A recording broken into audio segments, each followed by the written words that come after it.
Morning students. हमने भाषा विचार चैप्टर की रीडिंग कंप्लीट कर ली। आज हम इसका बैक एक्सरसाइज करेंगे। फर्स्ट क्वेश्चन, भाषा के मुख्य रूप कौन से हैं? उनके चार उदाहरण लिखिए। भाषा के मुख्य रूप दो होते हैं, लिखित और मौखिक रूप। तो इनके दो चार एग्जाम्पल लिखने हैं। यहाँ जगह नहीं थी, आप अपने हिसाब से लिख दीजिएगा ऊपर इस तरह से एरो लगा के। मौखिक भाषा के दूरदर्शन, रेडियो, मोबाइल, भाषण। और लिखित भाषा के हैं पत्र, कहानी, निबंध, लेख। ठीक है। भाषा के मुख्य रूप कौन से हैं? उनके चार उदाहरण दीजिए। भाषा के मुख्य रूप दो हैं, मौखिक भाषा, लिखित भाषा। अब इनके एग्जाम्पल यहाँ एरो लगा के, भाषण, रेडियो, दूरदर्शन, मोबाइल। और लिखित भाषा के पत्र, निबंध, लेख, कहानी। नेक्स्ट क्वेश्चन, बोली किसे कहते हैं? यह उपभाषा से किस प्रकार भिन्न है? बोली, भाषा का क्षेत्रीय रूप बोली कहलाता है। जब बोली का क्षेत्र थोड़ा बड़ा हो जाता है तो वो उपभाषा बन जाती है। बोली क्या होती है? भाषा का क्षेत्रीय रूप, मतलब एक लिमिटेड एरिया में जब वो बोली जाती है तो वो बोली कहलाती है। और जब उसका एरिया बढ़ जाता है, विस्तृत हो जाता है, तो वो क्या बन जाता है? उपभाषा बन जाती है। देवनागरी लिपि की 3 विशेषताएं बताइए। ये पीछे ना देवनागरी लिपि की विशेषताएं दी हुई है, मैं आपको क्लिक भेज दूंगी। बाईं से दाईं ओर लिखी जाती है। इसमें देवनागरी लिपि की जो विशेषताएं है ना वो दी हुई हैं। ये लिपि जहाँ से शुरू होती है, देवनागरी लिपि बाईं ओर लिखी जाती है।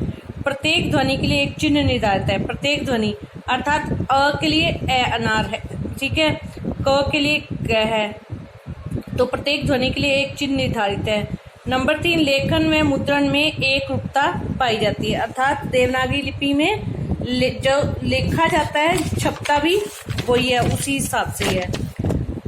तो इसकी देवनागरी लिपि की तीनों विशेषताएं पीछे से आप वहां निशान लगा लेंगे, यहाँ लिखने की आवश्यकता नहीं है। नेक्स्ट, हिंदी भाषा का वर्तमान समय में क्या महत्व है? हिंदी पूर्णतया वैज्ञानिक भाषा है। इसके उच्चारण व लेखन में एक रूपता है। उच्चारण व लेखन में एक रूपता है मतलब जैसा बोला जाता है वैसा ही लिखा जाता है। इंग्लिश में कई बार कुछ वर्ड साइलेंट रहते हैं ना, हम नो वर्ड बोलते हैं तो उसमें के साइलेंट रहता है। नाइफ बोलते हैं तो के साइलेंट रहता है। तो इस तरह से हिंदी में ऐसा नहीं होता, जैसा हम बोलते हैं स्पीक वही हम लिखते हैं। तो ये पूर्णतः वैज्ञानिक भाषा है हिंदी जो है। नेक्स्ट, निम्नलिखित स्थितियों में भाषा के किस रूप का प्रयोग हुआ है? माँ द्वारा कबीर को समझाना। जब किसी को कुछ समझाया जाता है तो इशारों से या बोल के समझाया जाता है, तो वो भाषा का मौखिक रूप है। पिताजी द्वारा कंप्यूटर पर काम करना। कंप्यूटर में टाइप करके काम करते हैं तो वो लिखित रूप होगा।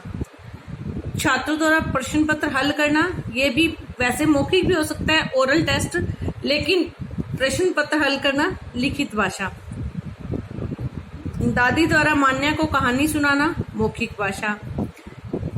समाचार वाचिका द्वारा समाचार वाचन होता है पढ़ना, बोलना, तो वो भी क्या है? मौखिक भाषा। नेक्स्ट, रिक्त स्थानों की पूर्ति कीजिए। देवनागरी लिपि बाईं से दाईं ओर लिखी जाती है। ऐसे लिखते हैं ना हम कॉपी के अंदर, उर्दू जो है वो ऐसे लिखी जाती है, दाईं से बाईं ओर।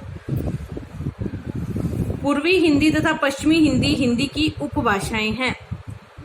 भाषा का अल्प विकसित रूप बोली कहलाता है। अल्प विकसित मतलब थोड़ा सा ही भाषा के रूप में कोई भी लैंग्वेज जैसे क्षेत्रीय भाषाएं विकसित हो जाती हैं तो वो क्या कहलाती है? बोली।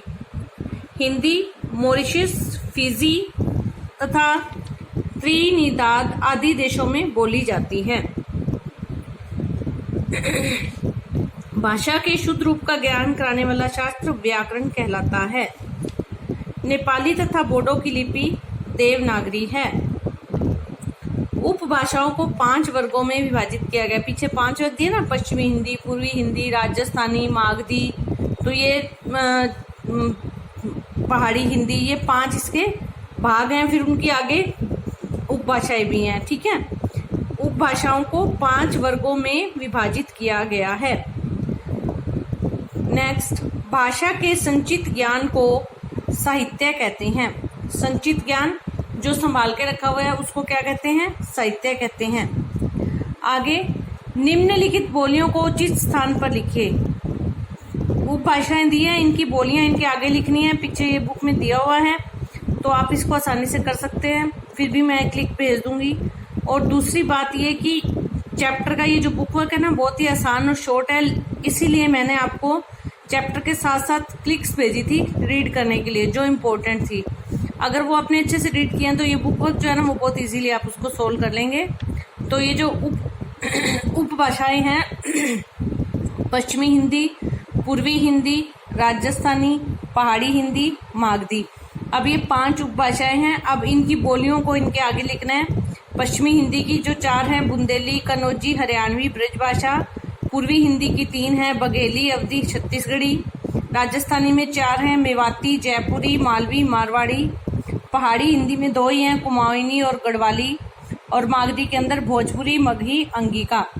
तो अब ये आपने बुक वर्क कल कंप्लीट करना है, फिर हम नेक्स्ट चैप्टर करेंगे। धन्यवाद। अगर किसी बच्चे के पास बुक नहीं है तो वो ये वर्क फेयर नोटबुक में, रफ नोटबुक में कर ले और उसको संभाल के रखे। जब बुक परचेज हो तो फिर उसको फिल कर ले। अदरवाइज बुक अवेलेबल है मार्केट में आपके वहाँ पर, जैसे भी आप परचेज कर लीजिए।